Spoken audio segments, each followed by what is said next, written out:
December and Santa is here. Hello, dear children. Hope you are all feeling fine.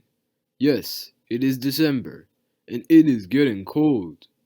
Let me tell you an interesting story from the Gospel of Luke, and it goes on like this. When it was time for Elizabeth to have her baby, she gave birth to a son. Her neighbors and relatives heard that the Lord had shown her great mercy, and they shared her joy. On the 8th day, they came to circumcise the child, and they were going to name him after his father Zechariah. But his mother spoke up and said, No, he is to be called John. He said to her, There is no one among your relatives who has that name. Then they made signs to his father, to find out what he would like to name the child. He asked for a writing tablet, and to everyone's astonishment he wrote, His name is John.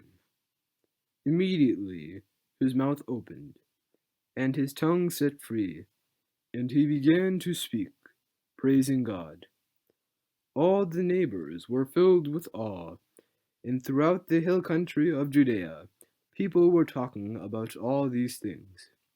Everyone who heard this wondered about it, asking, What then is this child going to be? For the Lord's hand was with him. So, my dear children, in these verses we have an account of the birth of John the Baptist, and the great joy among all the relations of the family. He shall be called Johanan, or Gracious, because he shall bring in the gospel of Christ. Zacharias recovered his speech. Unbelief had closed his mouth, and believing opened it again. When God opens our lips, our mouths must show forth his praise, and better be without speech, than not use it in praising God. It is said, The hand of the Lord was working with John. God has ways of working on children in their infancy. So, see you next Sunday with another interesting story from Gospel Treasures. Bye. Bye.